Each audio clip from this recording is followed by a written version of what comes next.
You cannot worry about what you look like currently. It's not a good indication of what you're going to look like in the end. Feelings are not always a good indication of truth, because feelings can lie, but truth will always be just that, truth. You may have to struggle. You might not get the finest clothes, but let it be the motivation to be more than clothes. People, I'll tell you, most of the people that you're growing up with who have everything they need to have, all the clothes, all the cool stuff, they are shallow. There's no depth. And when something happens to them, they do not know how to deal. But the people like us, everyday folk, that just walk around, when something happens, then bro, we work that thing. And they come around and we make it on through. You don't want to be shallow. If all you are is what the Bible text is talking about, I'm tired of seeing BET and you want to walk around looking like BET. When they don't even own the clothes that they putting on in the video. They're renting. Some of them cats have chains on that don't even belong to them. And then tell me this, why you got $40,000 around your neck and 10 years later you broke? And you got to hawk that chain. Why? Because your career don't last always. And because you had that dream, because you had that mentality, hey, this is going to be forever. They love me. I'm rich. I'm kicking it. What ends up happening? You start living that life. You start spending that money because you want everybody else to know you have money to the point that you don't have any money. Prime example, MC Hammer. Dude had more money than any rapper in the history of money. Dude was acting a fool. This girl had 14 karat gold bathroom. Everything in his tub was 14 karat gold. Now what sense did that make? Like it made a difference what kind of tub you take a bath in. You gonna be cleaner because it's gold? Now he still got money. Don't get it twisted. Because he's smart enough and made some business decisions. And he on the rise on the cash tip, if you know what I mean. Notice he's in that cash for gold ad now. He must have took that bathtub with him. Oh no, he made some kind of money because gold is up. But it takes sense, dude. Life is not about what you have. It is about who you are. Your character should be 14 karat gold if your necklace is not. Who you are will always be more important than what you have. Because what you have can change, but who you are should not. Who you are should be so ingrained in you that it's evident in everything you do. But let you know something. Whether you're making the choice to have a positive or negative character, who you are does have a bearing on everything you do. The Bible says even a child is known by their doings. The Bible says you'll know them by their fruit. We know what kind of fruit you have. It is evident. It is evident. Don't tell me you love me and you love Jesus and you love mommy and you love daddy, but you don't do anything that says it. If I didn't go to work and take care of my daughters, and me and my wife didn't go to work and go and put clothes on our daughters and put shoes on them and make sure that they eat and even get to go some places that they want to go and do some things, then I can understand why they say that we don't love them. But let me flip this for you. And this is my issue. Grown folk, the jail system will give kids 3 hots and a cot. So just because you give them clothes, so will the jail system. Just because you give them a place to stay, so will the jail system. Just because you give them food, so will the jail system. Does that mean the jail system loves them? No. Not by any means. So don't get it twisted. Be sure you amend your list of things that you have to do. You are a resource. So in order for, if you are the well that they pull from, then you need not be dry. If you can't say amen, say ouch. Ouch. Reality, if you are the well that they're drawing from, you can't afford to be dry. And then wonder why their life looks like it does. But beyond that, because they do provide those things and the extras, because they let you live in their house even though you talk to them like you do, and you snatch off and get an attitude when they tell you to do something. I never understand why my daughters want to show me they got an attitude. I mean, why you want to get in trouble? Like, you just bold if you will just walk around something like, why you want and hide that? Save your life and me. I look skinny there in the room that said, no. Sit down. It's a reality. Why do you want to walk around and show up? What gives you the kind of unmitigated gall to show your parents I'm upset? You're going to die. You're like, crucify me. Father, to lay not this sin to their charge. They don't know what they do. You set yourself up to get connuptioned. Just wow. Don't make sense. Does not. I will never understand how you get the unmitigated gall to show someone who is living their life without so you can have. You know what trips me about kids being covetous? You fuss and we complain sometimes as young people, and even as older folk about what, you know what I'm saying, other people have, but you don't see your mama and your daddy's shoes worn through. But you got new shoes. They clothes look a little tight on them. Yours loose. They don't have a haircut when they want one. You do. Keep a haircut, but they can't go to the beauty store. You're not taking into account what's important. Because if you lose your mama today, and it's the last time that you see your mama, what do you want her to remember about you? What do you want to remember about her? That y'all was in issues because you were sneaking out the house doing what you want to do because you're lying, cheating, stealing, or out being disrespectful? Is that what you want your parent to remember? You know what? What if they die from a heart attack behind stress behind you? How you feel about that when they leave this earth behind you acting a fool? And now I'm not trying to scare you, but I'm trying to tell you the reality. It happens every day. You weigh heavy on the hearts of your parents. They love you, and so when you do things, it matters twice for those that are saved, because they understand that it's not only going to mess up your natural life, but your spiritual eternity is being screwed with.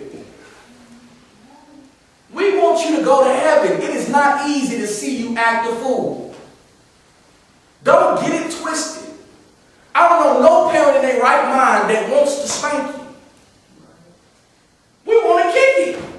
We want to go places. We want to do things. We do not want to have an attitude with you. You don't understand it's important to us that you see that we cool.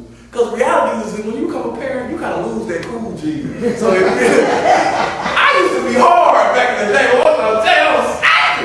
I'm telling you. But now that I'm a parent, it's important that my kids, because they kind of keep me connected to the cool. You feel what I'm saying? They don't want to be like, dang, no, we don't say that anymore. This is what we say now. I'm like, oh, for real? That's what we say? Okay. I know now. That's cool. You keep us connected to the cool. It's important that it is just as important that we know that you love us as it is that you know that we love you. It is just as important. And if the only thing you estimate our relationship by is what I give you, then why are you my child? You might as well be my user. Why? Why do we have a relationship if the only thing you're concerned about is what I give you? When the only conversation we have is can I have? When is the conversation flipped to can I give you? Mama, can I wash the dishes because I know you're tired? You got up at 6 o'clock in the morning to go to TPS. Daddy, I know you're tired. Can I do this? Can I do Mama? I know all people because you do everything for me, Mama, and everybody. Can we help you? What is that conversation? Oh, on Mother's Day. Once a year. Oh, okay. You show me love me on the holiday. It take a holiday. So what about waiting to feed you, clothe you on your birthday? Only on your birthday. That how y'all gonna roll with it? Cause we can even that out. They better spend all my money on me. I can do what I can get it to your birthday. Then I just take care of all your clothes, buy you one good outfit, you be looking good that day, have you some cake, ice cream, or whatever you want. Do you want that to be the deal? Then why do you do that to us? Why? Don't be covetous because you don't know when it's all going to come down. You don't know when it's all going to break up for you. You need to be thankful. Yes, ma'am. Oh, yes, of course. Covetous. Well, Contextually, covetousness means that you want what somebody else has. And I did somewhat explain the definition before you got here. I said covetousness, and then I said you always want what such and such and such and such has. But didn't give a formal definition. Covetousness in the Merriam-Webster dictionary means to want what somebody else has. Is everybody else satisfied? I now explain covetousness to an adult response of the degree you now love me again. Everybody clear?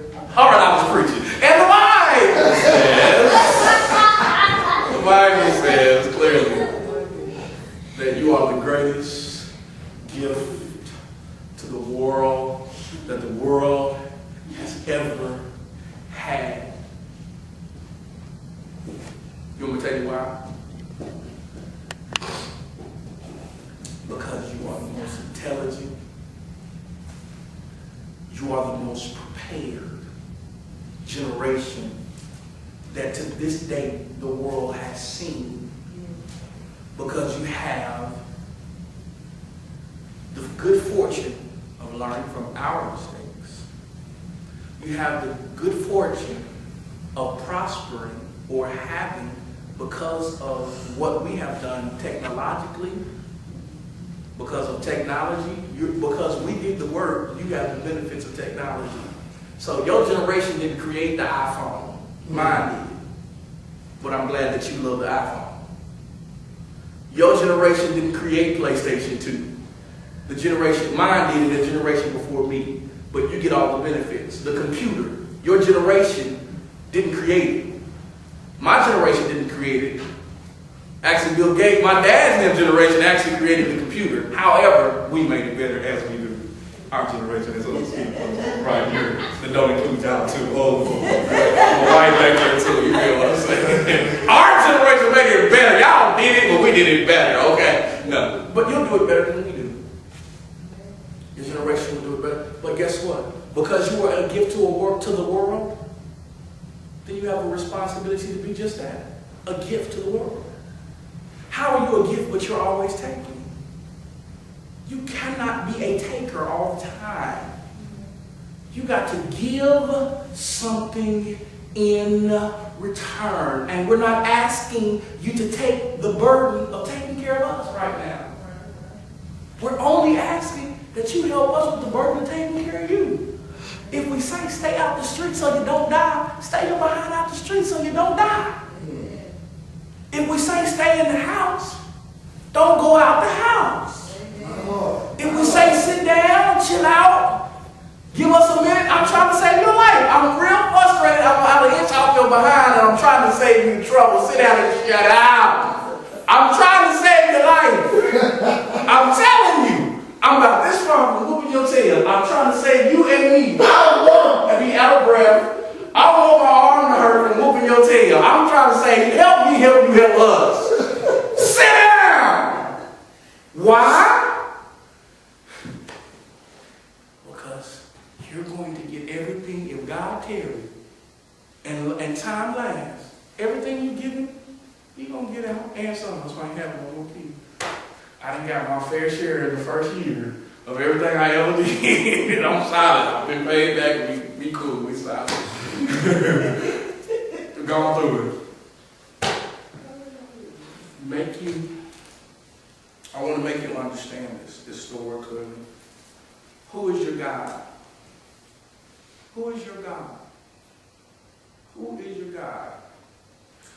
The evidence of who your God is clearly shown in your behavior.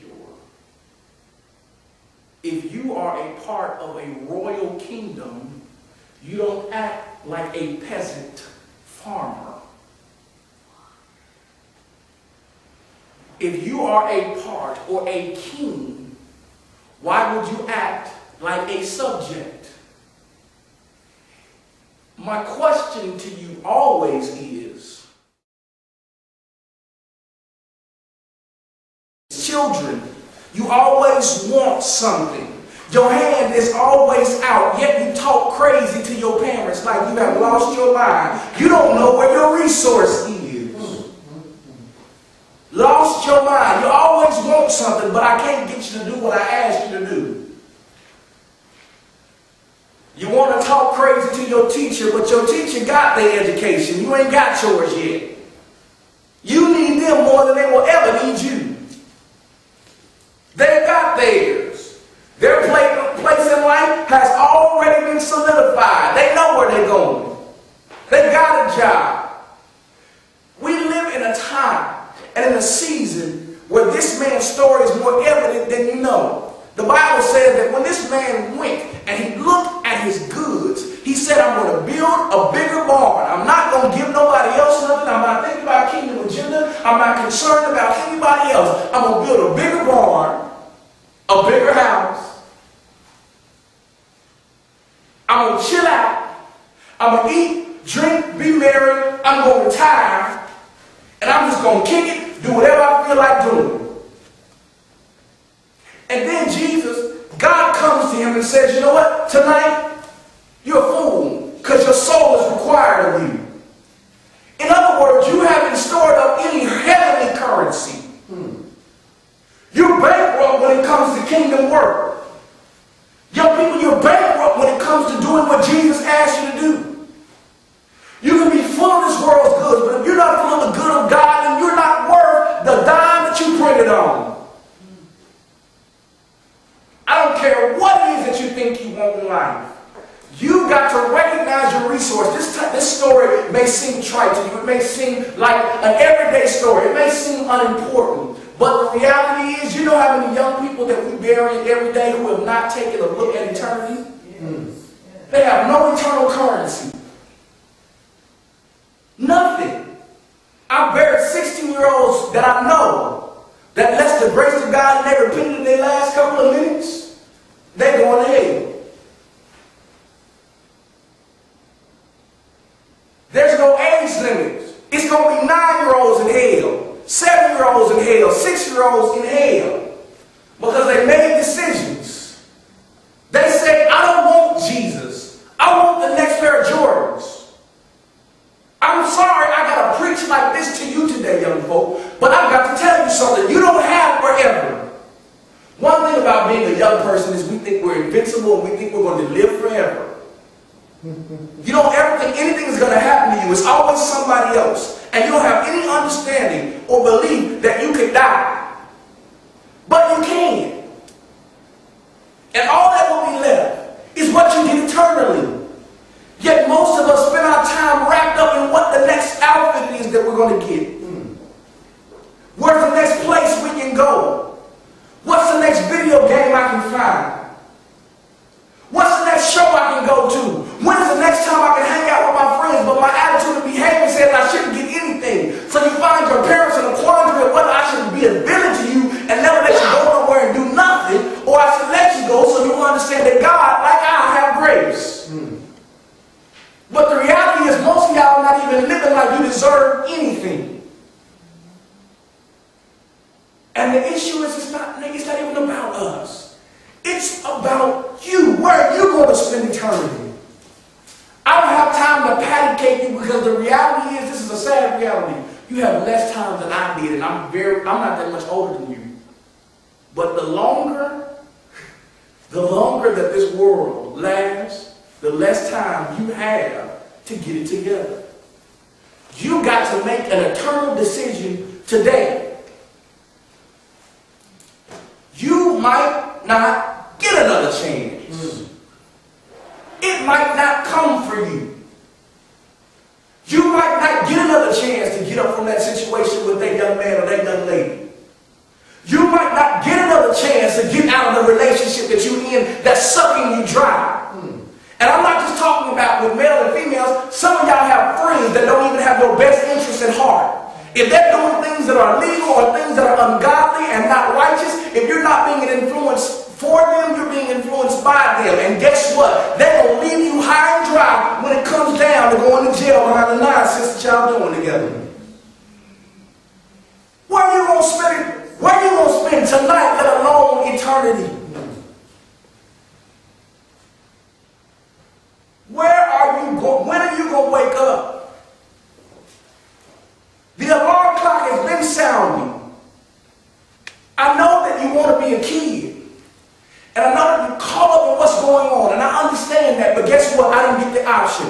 12 years old, I had a mandate to preach, and I've been preaching ever since. And there was a lot of things my parents can bear witness to that I didn't get a chance to do.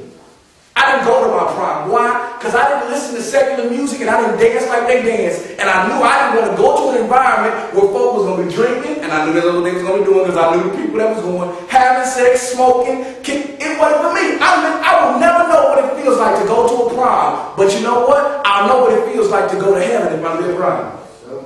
Now, I'm not saying the prom is evil. I'm not saying that. I'm saying you got to make your own decision about what you're going to accept and allow to be around you.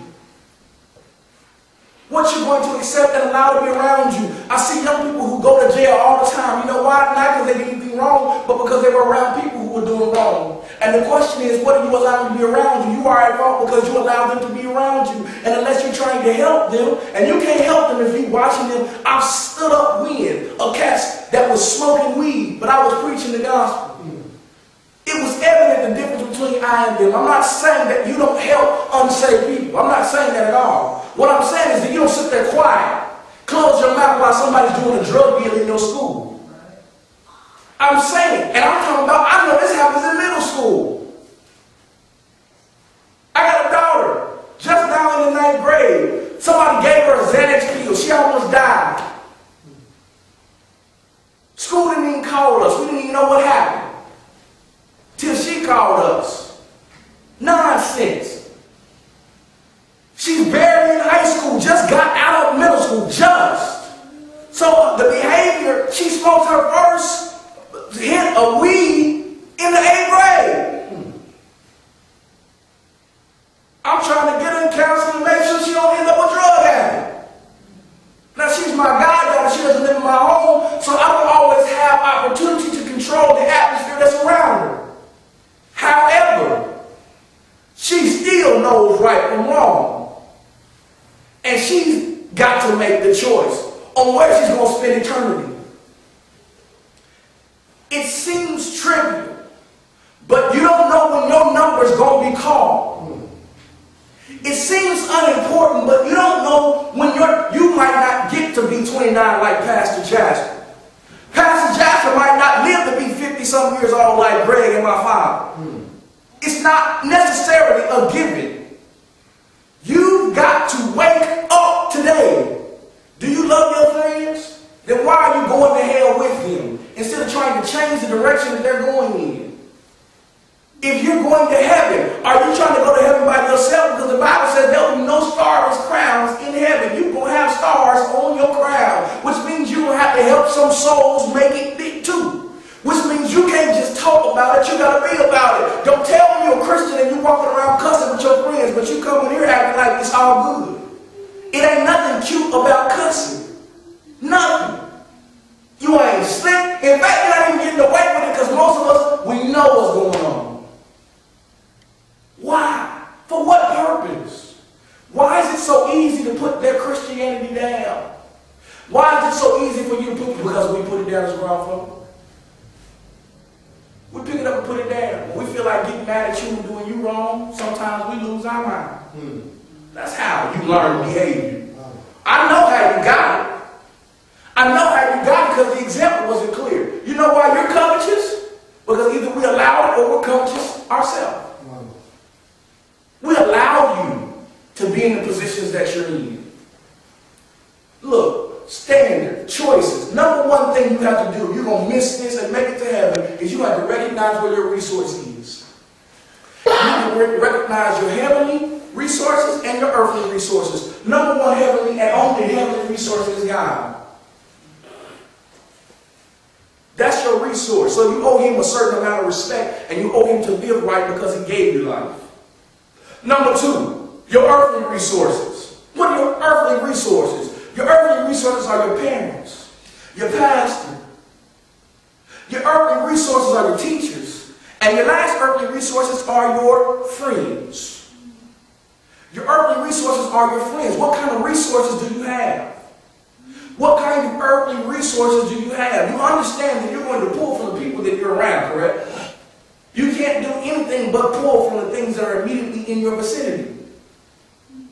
That's all you can do. So who is it that you're hanging around? For what? Now, Now this is the reality. Let me be clear. Some of you guys are doing a great job. I don't want you to think that you're not. You're doing an excellent job, and I know you're trying. And I know it's hard to figure this whole thing out. I'm aware of the fact that it's hard to figure this whole thing out. But listen, let me give you hope. It's okay if they think you are oddball. Amen. Let me tell you, as far as earthly resources are concerned, they thought Bill Gates was a weirdo. Great job. But every last one of the folk that was in high school with him wished they would have still been his friend right now. Anybody that's ever been anything, I'm going to tell you, folk thought, somebody thought they was weird. Half the people you think were gorgeous are gorgeous now. Our folk in high school, if you saw them, they thought they was ugly. You can be what you want to be, as long as you don't let people tell you what you have to be. Amen. I'll say it again. You can be what you want to be as long as you don't let people tell you what you have to be. Why do you have to have this on? I've got to wear it. And then you come home and stress. Mama, I got to have these jeans. No, what you have to have is lights and gas so you can take a warm shower and put some soap and water on your behind. What you have to have is an iron and some starch so even if your pants ain't the freshest pants out there, you can starch your pants up and go to school looking like something because you know that this is only temporary. This is only temporary. Can I tell you something? Can I tell you something? Some of the people that make the most money do the hardest jobs. And they're not always clean. Can I tell you this? That a man that works on an oil rig or owns an oil rig, great story. Great story. It's a Western story. Loved it. Two men started out. He was a cattle rancher, had a lot of money. And there was a young man that worked for him that he didn't really like.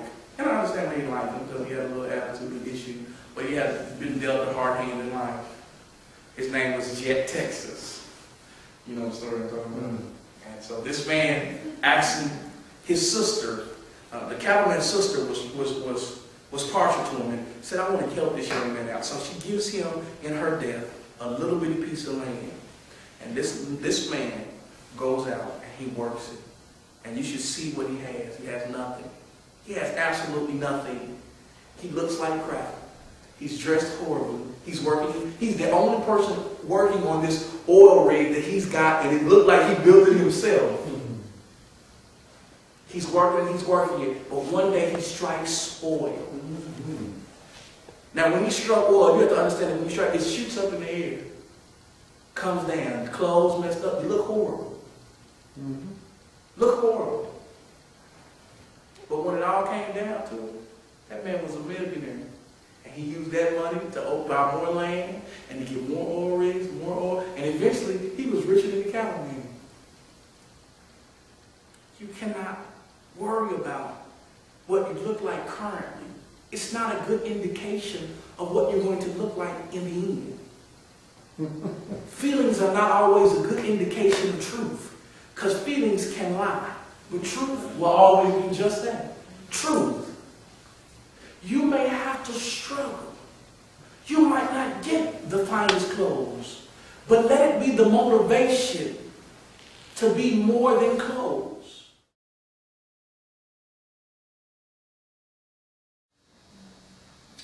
Verse 13. Verse 13. We thank you for this word that's about to come forth, God. I pray that the convictions in mind as well as the future, God, that we answer to this call correctly. In Jesus Christ's name, amen. Amen. Prosperous form. And one of the companies said unto him, Master, speak to my brother that he divide the inheritance with me. He said unto him, Man, who made thee a judge or a divider over you? And he said unto them, Take heed and beware of covetousness, for a man's life consisteth not in the abundance of the things which he possesseth. And read that again. Take heed and beware of covetousness, for a man's life consisteth not in the abundance of things which he possesseth. In verse 16, and he spake a parable unto them, saying, the ground of a certain rich man brought forth plentiful. And he thought within himself, saying, what shall I do, because I have no room where to bestow my fruits? Verse 18, and he said, this will I do. I will pull down my barns and build greater, and there will I bestow all my fruits and my goods. And I will say to my soul, soul, thou hast much goods laid up for many years. Take thine ease, drink, and be merry. Verse 20, but God said unto him, thou fool, this night thy soul shall be required of thee. Then who shall those things be which thou hast provided? So is he that layeth up treasure for himself, and is not rich towards God. Is not rich towards God.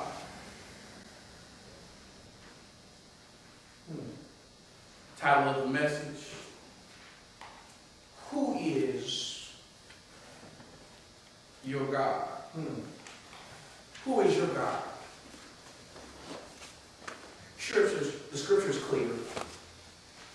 The man is here and he's fighting with his brother. He's having a feud with his brother, and he said, Jesus can help me. So he goes to Jesus with his problem, and he starts to complain to Jesus about what it is that he doesn't have. And he says, I need you to speak with my brother concerning dividing the inheritance with me.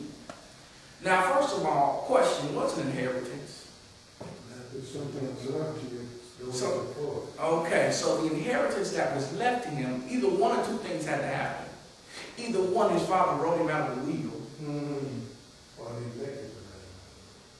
Or number two, he had squandered his opportunity, did not pay attention, and his brother did, and ended up with all of it because he wasn't willing to do the work. If he was involved in the process, that he would have got his inheritance. He was not watchful of the resources that he had. The resource being his father. He was not watchful of the resource that he had. The resource being his father. Do you see where I'm going with this? Son either misses his inheritance because his father sees that he's not concerned about the resource that he has when he writes him out, or because of negligence of his responsibility to his father, he gets taken. His brother takes him for everything he has because he's not watchful over the resources that God has given him. And Jesus says to the man, be careful of covetousness, because who you are is not necessarily determined by what you have. Then he goes on to tell the story. He goes on to tell the story of a rich man whose field, the Bible says, was plentiful. It was plentiful. And when he received his harvest, he began to say, you know what? I got too much. So what I'm going to do is I'm going to build bigger barns. I'm going to build bigger barns, and I'm going to put my fruit and my labor and my substance in these barns, and then I'm going to sit down and I'm going to chill out and I'm going to drink and I'm going to kick it and I'm going to do whatever it is that I need to do. Because I will be able to retire. And Jesus says to the man in this text, he says, fool, thy soul is required of thee. This night, thy soul is required of thee. And he said, and then whose will the gifts be and the fruits be? And then whose will the substance be that's left behind? And he said, and so is every man who is rich, or who seeketh riches and seeks goods, but is not rich in God. Going back to the beginning, first of all, the number one issue in this particular situation is that he did not take care of his resource. Notice the man didn't say, you know what? You know what I'm going to do? I know God has been so good to me that I see widows and I see mothers and I see sons and I see daughters who are hungry. I'm going to feed them. He did not regard the source of the plentiful. You never heard him say, I'm going to pay extra tithe, or I'm going to give an offering. You never heard him say that he was going to take care of the source. The Bible says that this man's field was plentiful. This man's field was plentiful. And he must have lived in the time of the first fruits. He never made any admission that he was going to give God a first fruit offering. He didn't think about what God needed him to do. He didn't seek God for anything. He didn't ask God, God, what would you have me do? He didn't ask God, where do you want me to go? How do you want me to plant this? Is it okay if I build a bigger barn? What's the purpose of it? He did not have a kingdom mindset. He didn't concern himself about investment in the kingdom of God. And so because of it, he lost his resource. But you got to understand that his resource was not the field. You remember I talked about tithe in the Old Testament. Remember I told you I was going to teach about tithe? And remember I told you about the fact that the Jews gave and returned the tithe because they understood that Jesus Christ or God was their landlord. And so they looked at themselves as renters on his property. Therefore they were returning to him, if you will, some kind of rent.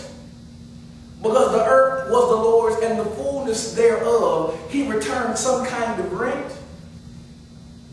That's how they received their blessing. That's the reason why they gave tithe, was because they recognized who really was the source. They recognized where the real source was. The very first thing that you need to do if you're not going to be like this man is you need to recognize your resource. How many of us are walking around today and we don't recognize our resource? We get up and go to work. We get up and go to school. We get up and go through life, living life the way we want to, always covetous of what we do not have. We watch TV talking about, I want those shoes, I want this coat, I want those clothes, I want this car. We're always talking about what we want, but we haven't spent any time or energy, young or old, giving out to anybody. We got a closet full of clothes we cannot wear, yet we will not give to anybody anything. We see people who are in need, yet we will not deal with them because that's their issue. They must have got themselves in this position. We don't recognize our resource. We're always covetous. We're always reaching out for something new. We always want this man or that man's stuff. We wish we had a wife that was more like this. We wish we had a husband that was more like that man's husband. We wish, that woman's husband. We wish we had a situation going on for us financially like somebody else. We're so concerned about being like Bill Gates, but we don't know what kind of hell Bill Gates goes through to be Bill Gates. We're not concerned about who the source of our resource is. Remember the kingdom agenda that's laid out in Matthew chapter 28. Remember the kingdom agenda. It was to preach the gospel, and everything you do and everything I do should be concerned about what? Soul winning. It should be the concern of soul winning. I want to tell you, young people and the older people alike, you need to rethink your stance. What in the world are you lusting for? It's easier for a camel to go through the eye of a needle than for a rich man to enter into the kingdom. It's not impossible, but it's very difficult because rich men do not recognize their resource. They begin to trust in their wealth. They don't have to depend on God for much concerning life because money brings about power and influence. They can pretty much get anybody to do anything they want to do because they're dealing with people who have made money their God. Question today: who is your God? In other words, who is your resource? Who is your resource? Who is your God? So many of us missing the mark because we're concerned about substance. We're concerned about things. We're concerned about having things, but we're not concerned about the giver of things. Children, you always want something. Your hand is always out, yet you talk crazy to your parents like you have lost your mind. You don't know where your resource is. Lost your mind. You always want something, but I can't get you to do what I asked you to do. You want to talk crazy to your teacher, but your teacher got their education. You ain't got yours yet. You need them more than they will ever need you. They got theirs. Their place in life has already been solidified. They know where they're going. They got a job. We live in a time and in a season where this man's story is more evident than you know. The Bible says that when this man went and he looked at his goods, he said, I'm going to build a bigger barn. I'm not going to give nobody else nothing. I'm not thinking about kingdom agenda. I'm not concerned about anybody else. I'm going to build a bigger barn, a bigger house. I'm going to chill out. I'm going to eat, drink, be merry. I'm going to retire. And I'm just going to kick it, do whatever I feel like doing. And then Jesus, God comes to him and says, you know what? Tonight, you're a fool because your soul is required of you. In other words, you haven't stored up any heavenly currency. You're bankrupt when it comes to kingdom work. Young people, you're bankrupt when it comes to doing what Jesus asked you to do.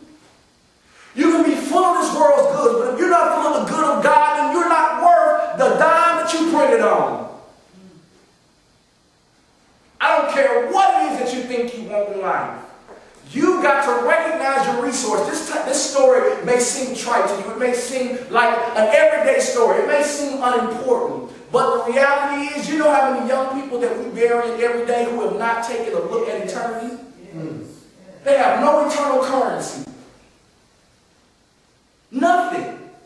I've buried 16-year-olds that I know that unless the grace of God and they repented in their last couple of minutes, they're going to hell. There's no age limit. It's going to be 9-year-olds in hell, 7-year-olds in hell, 6-year-olds in hell because they made decisions. They say, I don't want Jesus. I want the next pair of Jordans. I'm sorry I got to preach like this to you today, young folk, but I've got to tell you something. You don't have forever. One thing about being a young person is we think we're invincible and we think we're going to live forever. You don't ever think anything is going to happen to you. It's always somebody else. And you don't have any understanding or belief that you can die. But you can. And all that will be left is what you get eternally. Yet most of us spend our time wrapped up in what the next outfit is that we're going to get. Where's the next place we can go? What's the next video game I can find? What's the next show I can go to? When is the next time I can hang out with my friends? But my attitude and behavior says I shouldn't get anything. So you find your parents in a quandary of whether I should be a villain to you and never let you go nowhere and do nothing, or I should let you go so you understand that God